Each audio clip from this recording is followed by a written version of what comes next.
Episode 25 of Season 2 of the Belleville Sens podcast is here from the Jack Miller Press Box and Media Center at CAA Arena. We welcome you to this week's show. David Foote and Brock Ormond here.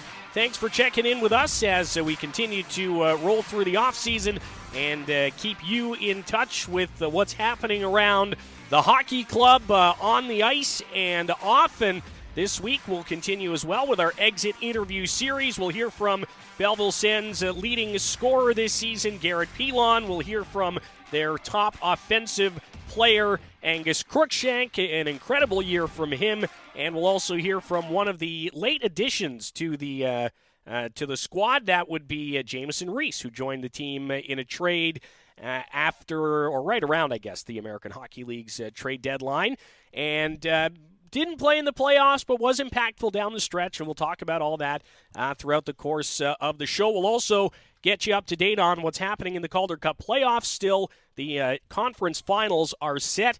Cleveland Monsters and Hershey Bears in the East, Milwaukee Admirals and Coachella Valley Firebirds in the West. So all of that coming up on this 25th episode of Season 2 of the Belleville Sens podcast. And not a lot of news around the club this week. Brock, just I guess briefly that our Senior Vice President of Business and Marketing, Brianne Matthews, has decided to move on from the team to spend more time with her family, and we wish her the best moving on, and thank Brianne for everything she's done for the club here over the last 5 years and change, helping to get this club through COVID and bringing on a new staff and getting everybody up to speed and through last season. So we want to start with a big thank you to Brianne for all of her hard work and commitment to the organization over the last few years.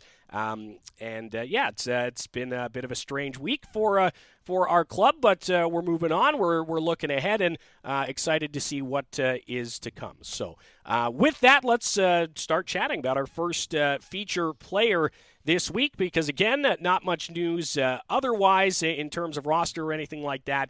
And our first guest, if you will, this week will be Garrett Pilon, who joined the Senators from the Washington Capitals organization, drafted there in 2016 in the third round, played his first 5 seasons in the AHL with Hershey. His time there culminates with a Calder Cup title in 2023, and then on to, I won't necessarily say greener pastures, greener seated pastures, at least here at CAA Arena. And boy, did he ever make an impact. What a get that was for Ryan Bonus and his player personnel staff in the offseason. Yeah, he was the heartbeat of this Belleville Sens squad. Garrett Pilon was 47 points on the year in 62 games. Didn't play in every game on account of the veterans rule, but anytime David Bell could get him in the lineup, he would, and he was just about as big of a staple as you could get on this this past edition, I guess, of the 23-24 Belleville Senators. And every time his team needed a big goal or a big hit or something to get the group fired up or get the fans fired up, they turned to Garrett Pilon. And, of course, everybody remembers that Game 3 overtime winner against the Toronto Marlies in that first-round series. Yeah, that name, Garrett Pilon, will be always synonymous with that moment. And a lot of great play from him throughout the course of the season. He could play anywhere in the lineup, top line, second, third, could even chip in lower if need be, power play, penalty kill. He did just about everything that was asked of him and more. And, that Calder Cup experience was so valuable this year for the Belleville Senators, and it certainly really helped get Belleville into that next era, knowing that, okay, now we've made it. We know we can compete with the big guns in the AHL. It's all about now just setting that standard. And Garrett Pilon was the type of guy that could bring that type of precedent and standard for this Sens team. And like I said, that 3-game series against Toronto was probably his best 3 games of hockey with the Sens, and he had a lot of good games throughout the season, but that was huge, scoring that big overtime winner in front of 4,000 plus at CAA Arena back in April. And we'll hear from Garrett Pilon coming up in a minute, and one of the things that you'll hear from him just in terms of his success this year, and something I didn't really consider or think about because he was really a key piece of the puzzle for the Hershey Bears last season, but he wasn't necessarily one of those top 6 offensive guys. He wasn't getting a pile of time on the power play, maybe just not playing in as many situations as he got to here. And we talked to his dad, Rich, when we were in Winnipeg, and he kind of said the same thing. He said, there's a lot more opportunity for Garrett to be that offensive guy while still leaning on the two-way game that's kind of made him successful to this point in his career. And he took that opportunity and absolutely, sprinted with it this year.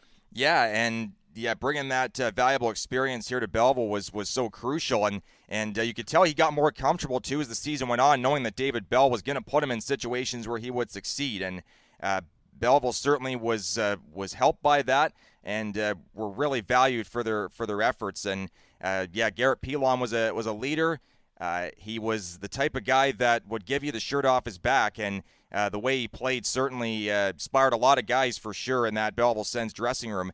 And you could tell, wherever he went, the other guys went, and it was guys like him and Boko and Mama and Sokolov, guys that are full of character and full of trust in the system, and he's the type of guy that is not willing to turn corners, and he didn't do that this year, and it seemed like it was almost fitting that the Sens started the year back in Hershey in October in front of a whole bunch, like pretty much a sold-out crowd, I believe, at Giant Center that game, and Garrett was getting his ring and watching the banner go up, and it's almost like something clicked in him that this is the type of experience I can bring to the Sens team, and they did, and it led to Belleville going the furthest they've ever gone, and now with that precedent set then by a guy like him, it all goes back to maybe the Sens have a good shot to go even deeper into May and June by the time next season rolls around. So let's hear from the Mineola, New York-born, Saskatchewan-homed Garrett Pilon as we continue with our exit interview series here on the Belleville Sens podcast. Garrett Pilon, the Senators' leading scorer for 2023-24, is our next guest. But still an incredibly successful year for the club, for a lot of the players. For you, it was a first season as a member of the Senators, a first one here in Belleville, and coming off of the Calder Cup, your first time with a new team, really. How did you find the year overall for yourself? Yeah, it was super fun. I think obviously coming into a new team at the start of the year, there was a lot of unknowns, but I mean, definitely gelled with the whole organization and the group that we had here. So yeah, it was definitely unfortunate that things didn't pan out for us against Cleveland, but I think overall through the ups and downs of the season, our group really stuck together, and it definitely made some friends for life. Yeah, and a lot of the guys we've talked to have kind of said that that this team was maybe closer than some or any others that they had been on before, and I know that can be a little bit cliche at times, but even from our perspective as watching this group, you could see that this was a really tight group of guys. Yeah, I think obviously there's been guys that have been here for a while that have obviously known each other, but I think a lot of the new guys that came in definitely mixed well with everyone that has been here, and I think for me, it was just obviously a good transition coming from a team that I've been with for a while, coming into new territory, that it was so easy for me to kind of, make friends and obviously gel well with the guys. And, I mean, being part of the leadership group here, too, immediately, was that kind of an important thing for you guys as well, to make sure that kind of culture was kind of fostered in the room? Yeah, I think obviously a bit of a new role for myself. I was kind of, becoming a leader a bit in Hershey there, obviously being there for a while, but not directly part of that core. So being here and kind of taking on that role a bit more was definitely a bit new to me. But I mean, I think the guys that they had in here, like Curry and obviously Boko, Heisey, Lars, and Heater did a really good job too. I think Heater especially, I think as a captain coming in as a new guy, like he was the first guy to shoot me a text and have me over for dinner and get to know me and kind of thing, which was huge. And it taught me a lot, obviously also wanting to become that older guy and become a leader, kind of look at him and how he handles himself, and use that as kind of a guideline as well. Yeah, I guess you don't really think about it, but even, as much as the young guys and the rookies are learning, even for yourself, a handful of years into your pro career, there's still things that you can pick up as well to make yourself better. Yeah, I mean, I'm only 26. I don't think I'm not too wise quite yet, but I definitely was still trying to learn some things and adapt kind of the mold and the role that I play here with the organization. You're one of the few guys on this team that has not only some playoff experience, but a Calder Cup championship to go along with that. How much did you kind of lean on that, trying to help this group qualify for the playoffs, and what was it like to take this team to some places they've never been before, regardless of how deep or not in the playoffs it was. Yeah, I mean, I don't think there's necessarily a certain recipe that I just follow or anything. I think it's more or less I just kind of be myself and, obviously try to stay calm throughout those high pressure scenarios that you go through in the playoffs, and try to stay even keel because it's a very high emotion, high pace kind of time of the year. But for myself, I think you're still fresh in a certain scenario to these to the ups and downs of playoffs. I mean, there's always kind of new things, new teams, and all that. I mean, I just tried to be that even kill player kind of throughout the playoffs there. How did you enjoy being in the Bay of Quinte and in Belleville?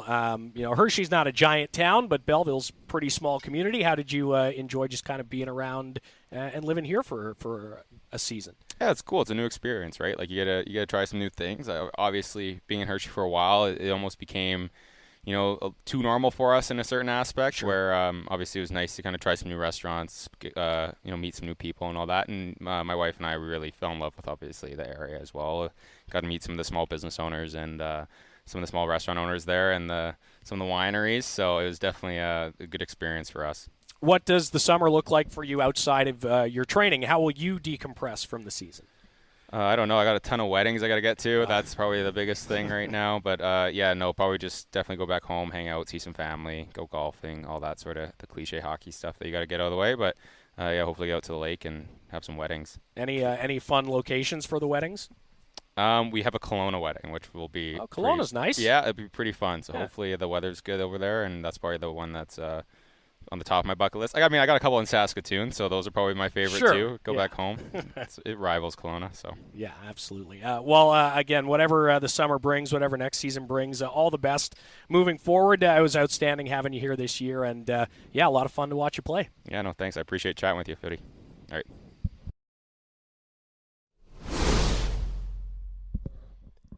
Garrett Pilon finishing his first season in the Friendly City. Again, 47 points for him, leading the Belleville Senators in the points category at new career highs for Peels as well in goals and assists, 18 and 29 respectively. And again, he talked about a lot of what we kind of touched on before the interview, making the most of his opportunities here, using that previous experience to help this team get into the playoffs. And I think one of those guys, when we look at that list of free agents, Brock, that a lot of Belleville Sens fans would love to see back here at CAA Arena come October. Yeah, he turned out to be one of those guys the fans just drew to, kind of like an Angus Crookshank or a Sokolov or Boku Amama or even like a Jacob Larson. Those are the guys that fit the organization so well.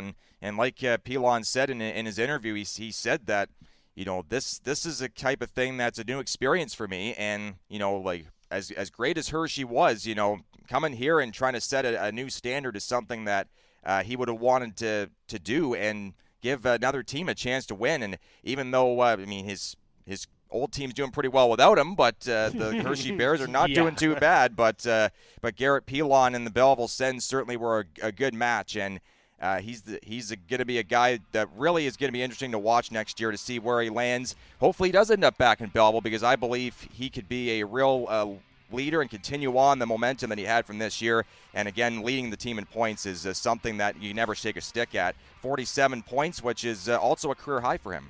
Yeah, absolutely. So big year for Garrett Pilon. And you mentioned Jacob Larson. A quick hearty mazel tov to Larson, his wife Natalie, on the birth of their baby boy Liam. We'll be back to chat with Jamieson Rees in our next segment. But on the way there, that big goal that Brock referenced a little bit earlier on. Garrett Pilon in overtime, Game 3, first round against the Toronto Marlies to send the Belleville Senators into the second round of the Calder Cup playoffs. Number 1, Imama tips it for an oncoming Halliday. Halliday's in with a shot. Rebound! Scores! Garrett Pilon in overtime! The Sens win the series! Heroes! We talk about them.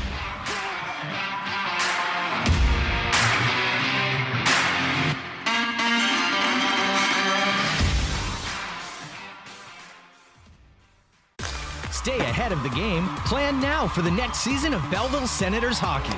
2024-25 renewals and new seat packages are on sale now. Visit BellevilleSens.com to receive information on pricing and learn about the exclusive benefits season seat members receive. Because you want to be in on all Sens hockey action. Plan to get in the game. More on season seat memberships at BellevilleSens.com. Go Sens, go!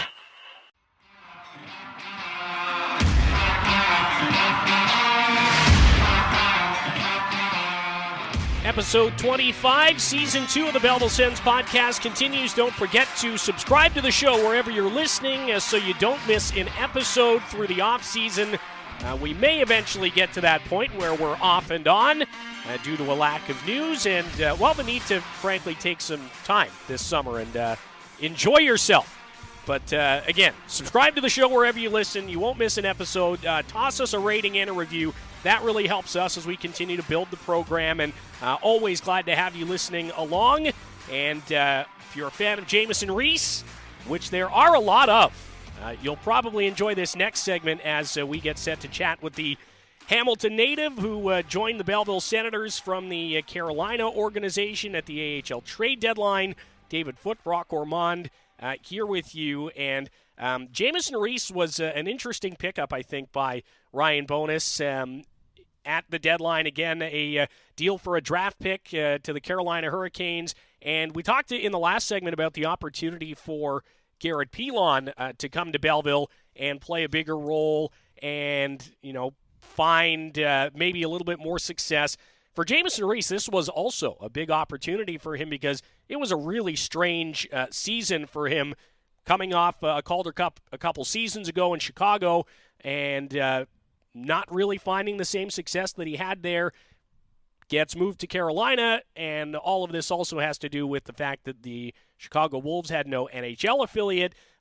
Just a bouncy year for him, and he lands in Belleville, and he becomes a pretty big piece down the stretch drive, though he didn't play in the playoffs for the Senators. Yeah, 3 different teams, Springfield, Charlotte, and Belleville, and never scored a goal, but was a guy that worked his tail off every single game, and it's unfortunate that the lineup just got too scrunched, I guess, so he wasn't able to get a chance to play, and David Bell just couldn't get him in. But that's, I guess, the benefit and the drawback at the same time of having too many good AHL caliber players, and Jamieson Rees ended up being one of the odd man out, but certainly a guy that gave himself a good chance here in Belleville, and he was one of those crafty players that were hard to hit, really. And him and Stephen Halliday both had kind of the same makeup. Halliday's a little younger, but Jamieson Rees could really get into those dirty areas and sneak around and kind of weave in between the defense and get in and force an issue to help his teammates. And just unfortunate he wasn't able to play much, but liked what I saw from him, and he should be able to increase his productivity, hopefully, next season. But, he, again, another guy with Calder Cup experience. You got Pilon with the Calder Cup experience and the NHL bloodlines. You got Rees with Calder Cup experience. And then the next guy we're going to talk about, well, we won't spoil it, but he's got AHL experience. So all of these guys have the ability to lead a team. And Jamieson Rees, of course, was a Ontario Hockey League standout. And like we said, Calder Cup champion. And yes, he's got a lot of ex-Chicago Wolves fans that are still there supporting him. We saw one jersey here this season, too. So yeah, we literally, as soon as he got moved here, we were on the road in Syracuse at the deadline. As soon as we came home, I was chatting with our operations manager, Ben Cochran, and he said, I think I've got 4 or 5 emails from people looking to buy Jamieson Rees jerseys. And it's like the kid's played 2 games for us. He hasn't even stepped on the ice at home. And when we were in Cleveland, we had some Chicago Jamieson Rees jerseys there. The fans were following him around. And wherever he ends up next season, I'm sure they'll continue to follow him. But for now, let's chat with the Hamilton native about his first, partial season here in Belleville. Again, a year that was full of challenges for the young man from Western Ontario, but he managed to get through it and, again, became a pretty important piece for the Senators here on the playoff push. Here's Jamieson Rees on the Belleville Sens podcast. Thanks for taking a few minutes. No problem. Is it a big travel day for you? I know some of the guys are flying all over the world. What's it look like for you today? Just got a nice, smooth 2-hour drive.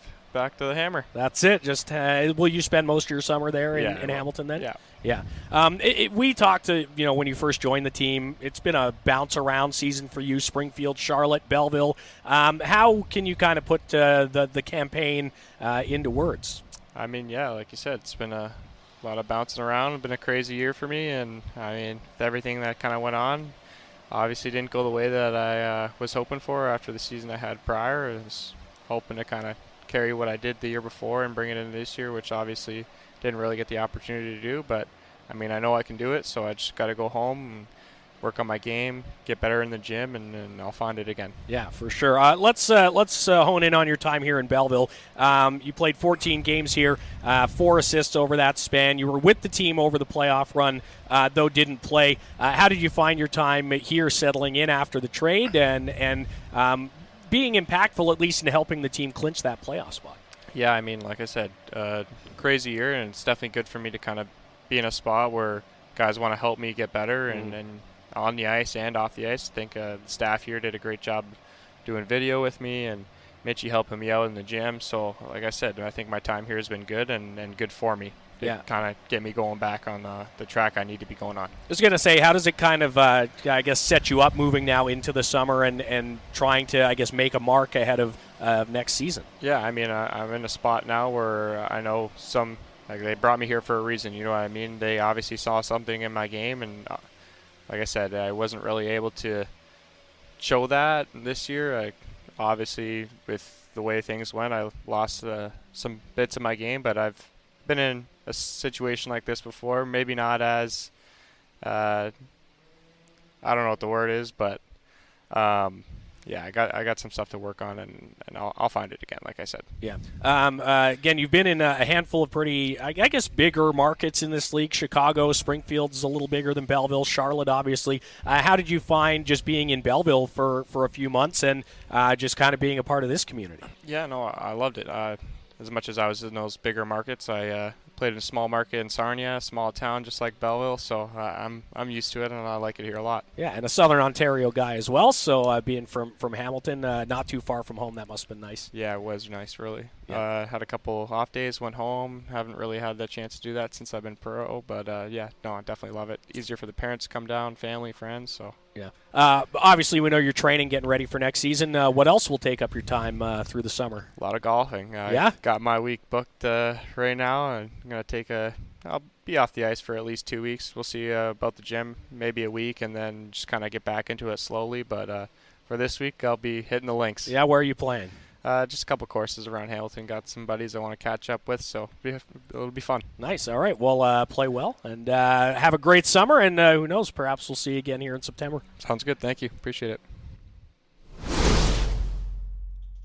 Jamieson Rees finishes up 14 games for the Belleville Sens in the regular season. Did play his 200th career AHL game on April 6th, so that was the highlight in a year that didn't have a lot of them for the young man from Hamilton. Only a handful of points this season. I think he had 8 between the 3 clubs we mentioned, Springfield, Charlotte, and Belleville, over 50-plus games. But, in 2022-23, 42 points for the Chicago Wolves, 14 goals, 28 assists. The season before that, that Calder Cup championship that he won with Chicago, 6 points in 17 playoff games, along with 24 regular season points. So it's not that Jamieson Rees is not a player that cannot produce in this league.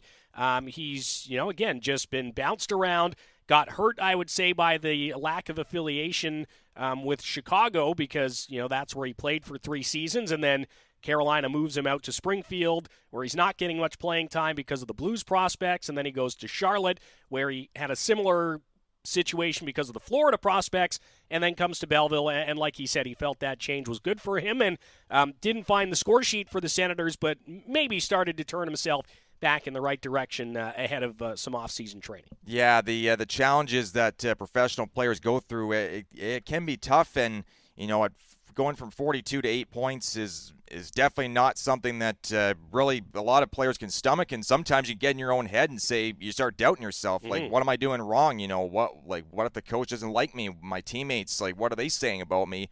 And there's just a lot of concerns and a lot of things running through your head, and then you're moving around 2 and 3 times in a season. That's never an ideal situation, no matter who you are. Even if you're having a good season, that's still a lot of upheaval. So for Jamieson Rees, be nice to maybe, if he comes back to Belleville, have a little bit more stability next season and return to the player that he knows he can be. I mean, like we said, he had 42 points in the 22-23 season for Chicago, contributed here and there in the postseason run for the Wolves in 22. So this guy has the ability to be an offensive player. He's a good playmaker in junior, like we said, and now it's just all about finding that stability. Again, another one of those players that's on that free agent list, and yeah, I think you're right. I think if the Sens want to take another shot at a player like Jamieson Rees, you did give up a draft pick to get him, so why not lock him down again and see where he can go in his development here with the Belleville Sens. We'll have to wait and see. Don't forget, you can follow along with all of the roster movement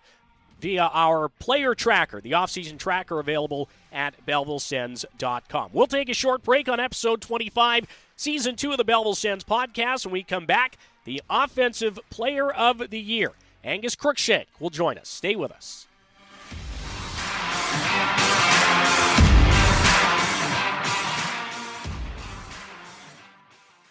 Don't miss 1 second of Belleville Senators action this season. The Belleville Sens Entertainment Network is the only place to hear live coverage of the Belleville Senators for all 72 games plus playoffs. Pre-game coverage begins 15 minutes before each game with David Foote, and the network is also home to the Belleville Sens podcast. The Belleville Senators Entertainment Network, presented by Deerhaven Farm and Garden. Tune in on the Belleville Sens app or BellevilleSens.com.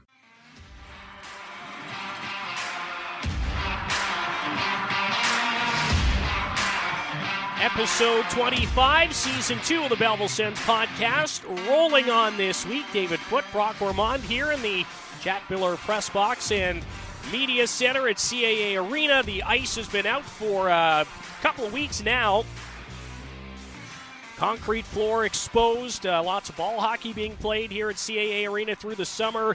And actually last weekend, Volunteer and Information Quinte hosting their annual Dancing with the Stars fundraiser, and a huge shout out to our very own Senior Manager Corporate Sales and Marketing, Marie Pino, and our in-arena host, Jimmy McLean, who put on an outstanding hip-hop dance performance as part of Dancing with the Stars Quinte fundraiser. Unfortunately, they didn't win.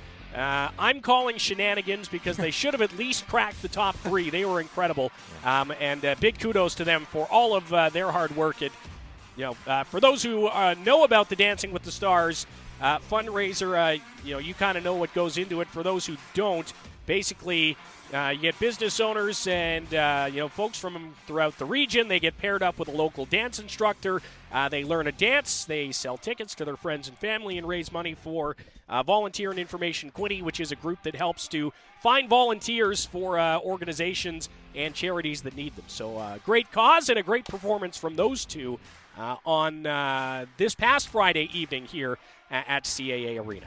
Speaking of great performances, another pretty good season for our next topic of discussion. As we continue on with our exit interview series, we'll hear from Belleville's Offensive Player of the Year, Angus Crookshank, in just a couple of moments. But what a season it was for the BC native. There was so much talk last year about how he came back from that serious injury the season before that basically caused him to miss the whole year.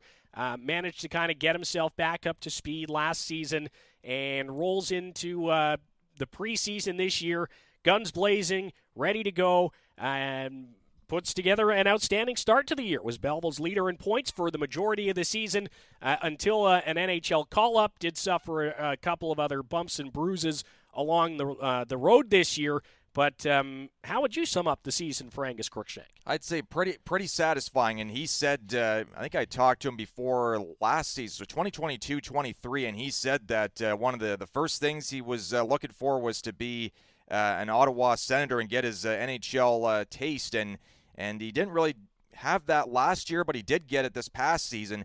And unfortunately, injuries hurt him a little bit in Ottawa, and I don't think when he came back at the end of the season to Belleville and then played in the postseason, I don't think he was quite at his best or quite, fully 100%. But during the season, almost a point a game, 46 points in 50 games, including another 20-goal season, 24 he hit this year, and had a little extra spice to his game with 60 penalty minutes too. So one of those guys that when you think of the Belleville Sens, you think of Angus Crookshank, because he's now a 100-point guy in the AHL, reached that milestone this year, 140 games, and then gets his chance at a postseason spot. So it's nice to see Angus get his opportunity, because he's one of those good character guys, and from what all I've heard and what people have said about him, he's just the consummate professional, and one of those guys that took the Junior 8 NCAA route that we talk about, played with Langley in the BCHL, and it worked out that he went to the University of New Hampshire, got a scholarship there, and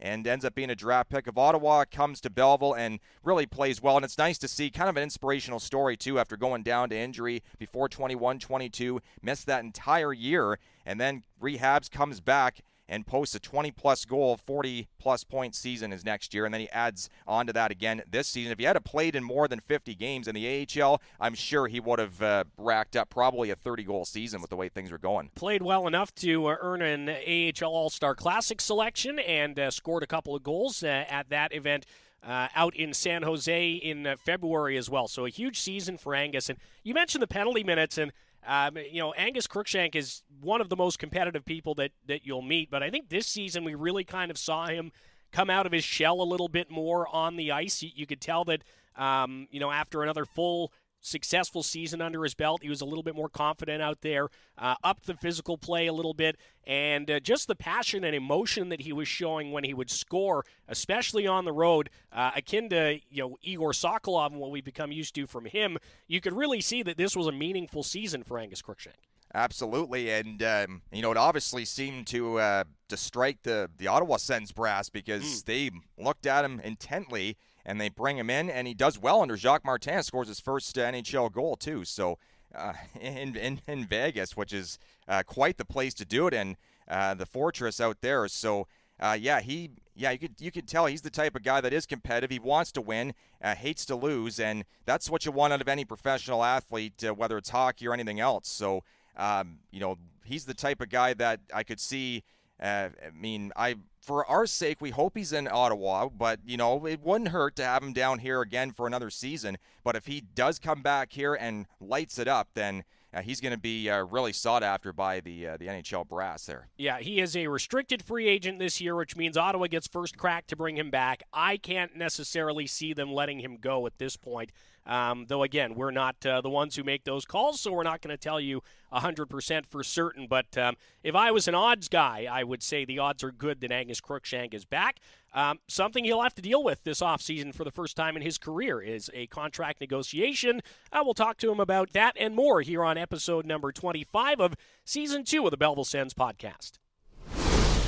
Really was quite the campaign for you. How did you feel about things? Yeah, it was a lot of pretty cool memories, and it's definitely going to be a year I won't forget. But I mean, it's obviously it's all cool and that sort of stuff. But unfortunately, our ending wasn't great. So we got to kind of build off of that and light a little fire under my butt for the summer. Yeah, a tough finish to the season, obviously, but still. Making it further than this team ever had before. I think in the grand scheme of things, people are considering this a successful year and a nice building block in the foundation of the Belleville Senators. What was it like to be a part of that and to, I guess, help lay that foundation a little bit more than you have even over the last 4 years? Yeah, to your point, I'm sure 10, 12 years down the line, I'm going to look at this year and like, oh yeah, that's the first year the B-Sens ever won playoff series. First time, all these firsts that were talked about a lot with the team. Obviously, we don't, as players, we don't view that right now. As coaches, we don't view that right now. So, in looking back at it, it's going to be such a memorable year. Our group was so special. You saw it on a day-to-day basis footage, just how we interacted with each other. It was a big family downstairs in the room, right? So it's bittersweet, but it's definitely memories and friendships I'm going to hold on for a long time. Yeah, we've been talking about that. It's almost become the theme of these interviews now, not so much how things went on the ice, but how things were off the ice and how close this group was and how it wasn't cliquey and everybody was kind of one big unit, which obviously led to the success. But why do you think that is? I think it's the coaching staff, it's the leadership group, it's just involving everybody. I mean, we got guys from Europe, we got guys from Canada, the U.S., all that sort of stuff, guys who speak different languages. But I think everybody just did such a great job of making time for each other, making sure everybody's included. And, I mean, that's how friendships blossom, right? If you keep kind of cliquey and that sort of stuff, it makes for a toxic environment and really, quite frankly, not a winning environment. Yeah. So I think it's a kudos to the coaches and the leadership staff to really kind of bring everybody together and take care of that stuff. What did it mean to you to qualify for the playoffs, to win that series against the Toronto Marlies? It was a huge moment in the franchise's history and for a lot of guys on this roster who didn't have that experience before. It was huge. I mean, it was to your point. It's the first.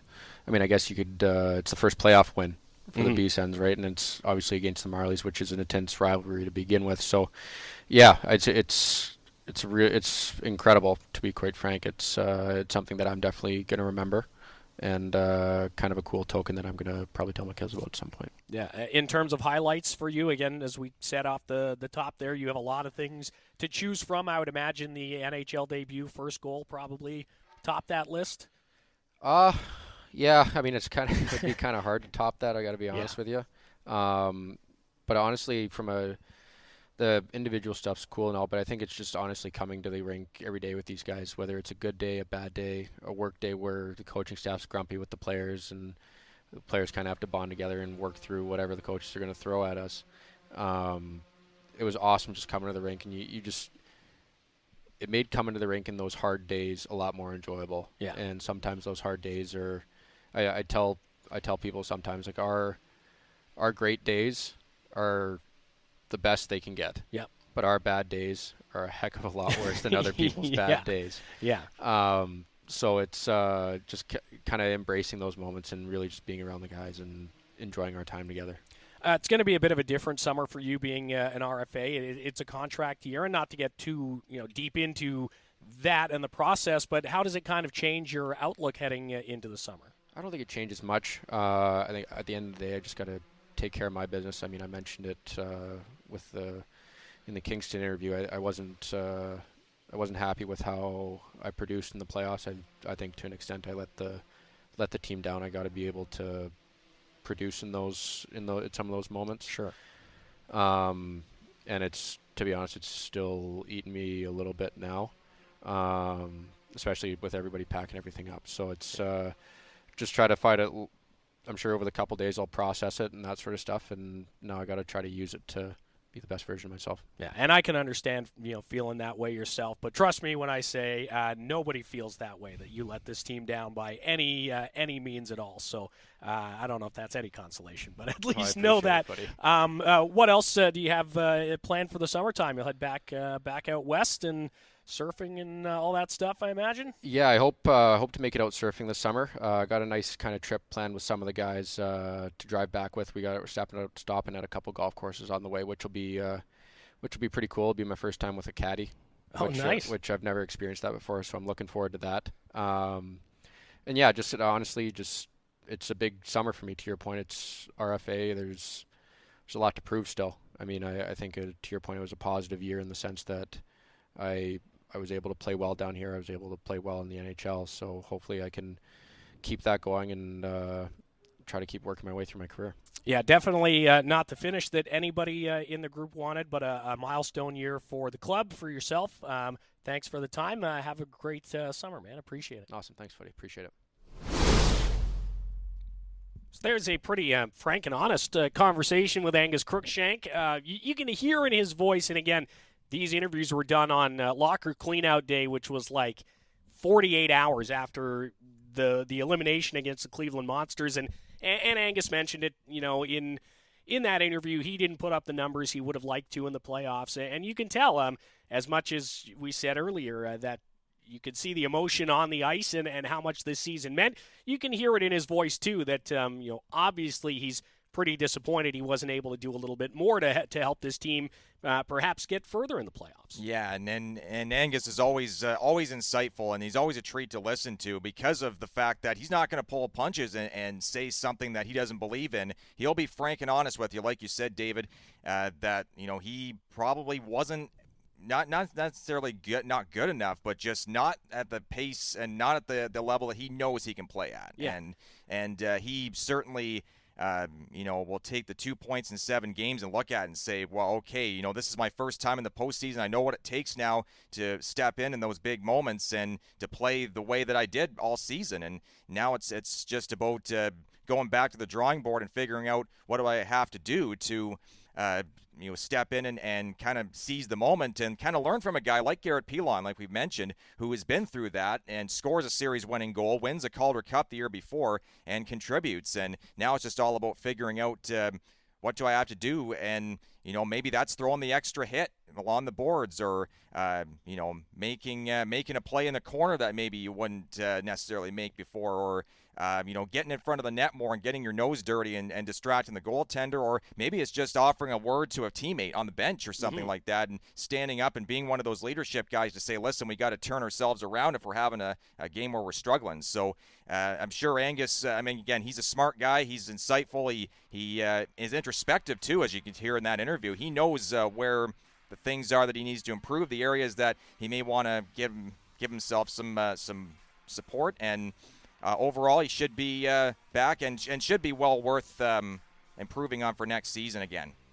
Not pleased with his playoff performance, but boy, was he impactful through the regular season, including this overtime winner against Syracuse. When we come back, we will get you caught up on what's happening still in the Calder Cup playoffs as the conference finals are set to begin. 2-on-1 coming back the other way. Crookshank's the defender. It's Robert. Tried to get it across, and Crookshank got a stick on it. Now they play it behind the net, and Robert can't handle it. Has to settle it down.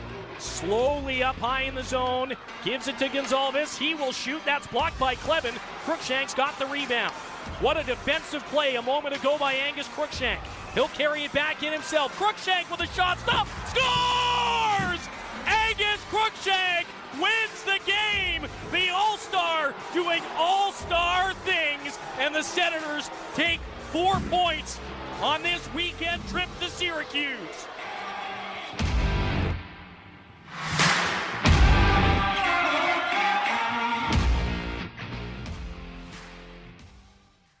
Stay ahead of the game. Plan now for the next season of Belleville Senators hockey. 2024-25 renewals and new seat packages are on sale now. Visit BellevilleSens.com to receive information on pricing and learn about the exclusive benefits season seat members receive. Because you want to be in on all Sens hockey action. Plan to get in the game. More on season seat memberships at BellevilleSens.com.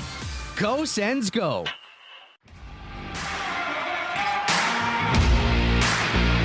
One more segment to go on episode 25, season 2 of the Belleville Sens podcast. David Foote and Brock Ormond with you for a few more minutes.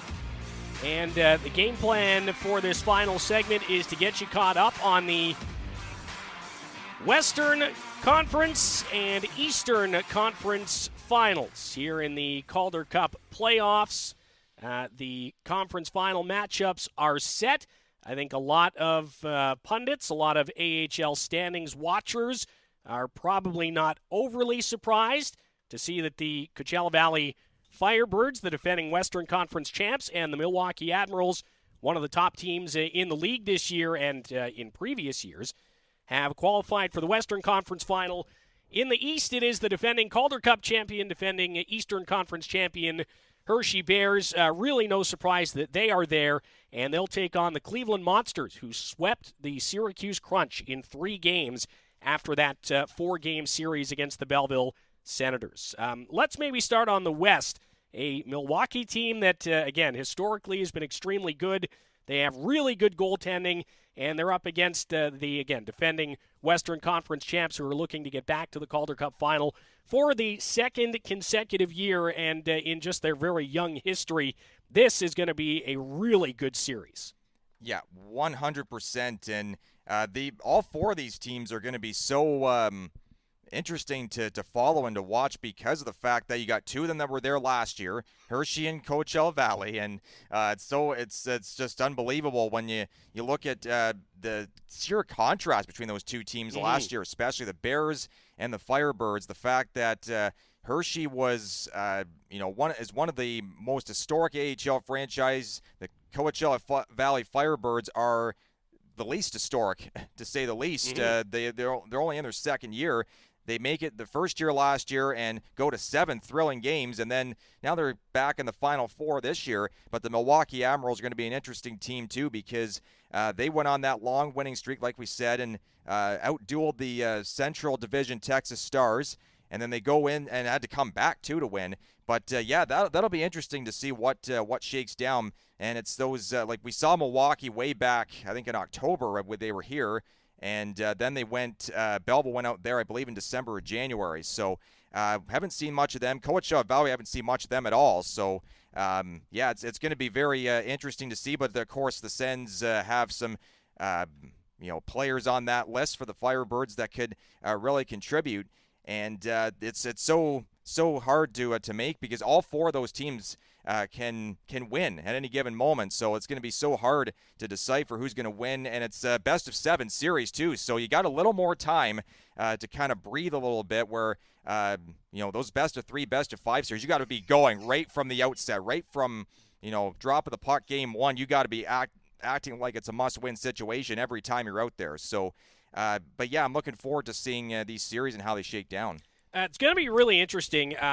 Milwaukee and Coachella Valley have never played each other in the regular season in the 2 seasons that the Firebirds have been in the league. But last season they did meet in the playoffs. They did go 6 games, Coachella winning the series 4-2. So there's a little bit of history here. And if you want to dive even deeper into potentially making a pick in this series, you might look at the Firebirds roster and see guys like Shane Wright and Max McCormick and Chris Dreger in the net and go, well, I mean, they've got to be the favorites. But if you look at the current scoring statistics in these Calder Cup playoffs, 2 Milwaukee Admirals in the top 5. Zach Leroux has 13 points in 10 games to lead all scorers. Igor Afanasiev with 9 points in 10 games. Juuso Parssinen has 8 points in 9 games. He's in 11th. Joachim Kemmel, same thing, 8 points in 10 games. But you got to go down past the top 20 to find a Coachella Valley Firebirds player who is, on the top scorers list. Now, they did get the bye in the first round, but still, it really does seem like the Milwaukee Admirals are, firing on all cylinders. As you mentioned, they faced a little adversity already in these playoffs and seem to be right back to where they need to be to put up a tough fight against Coachella Valley. Yeah, and Zach Leroux is one of Nashville's top prospects too, which makes things very interesting to see. And the fact that he's leading the AHL postseason in points is none too surprising.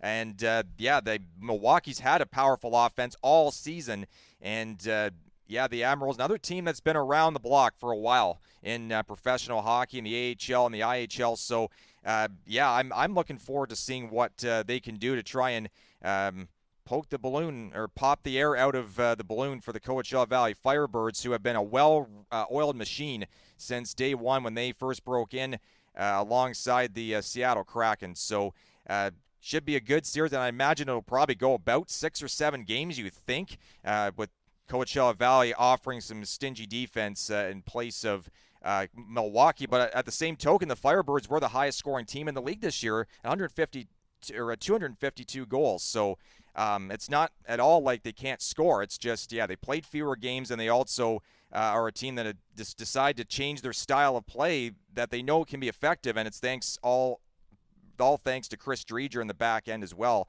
That can be a guy that could steal a game for you.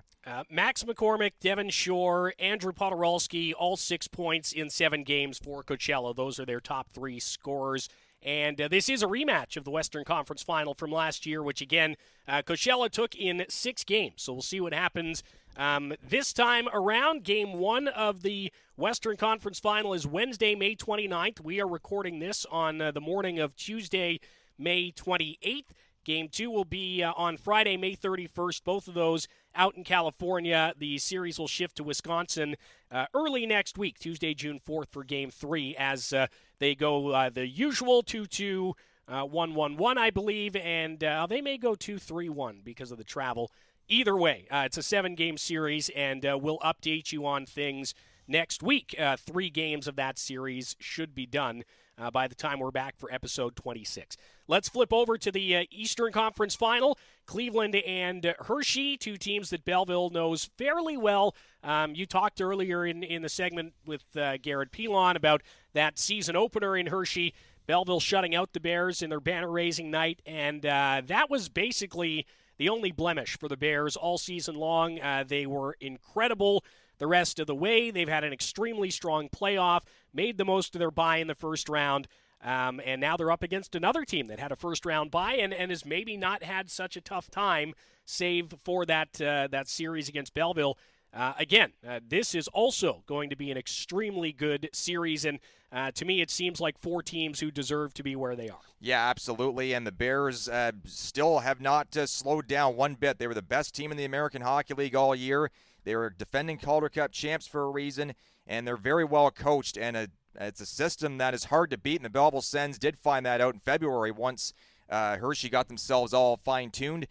They were here, and they played pretty much as good of a road game as you could play. Belleville did actually stay competitive against them, though. It was a 4-2 game, but Hershey scored 2 or 3 goals in the first. Remember, Hendrix Lapierre was just on fire in that game. Scored 2 real quick ones, one shorthanded, and that was pretty much the end of it for Belleville, although they did push the envelope a little bit, which is pretty much epitomizes the Sens season, really, is pushing the envelope even when the chips are down. And they did make it close against Hershey, but like we said, they're a very well-coached team, and their systems have been so hard to penetrate, and the Belleville Sens found that out the hard way when they were here on Family Day back in February.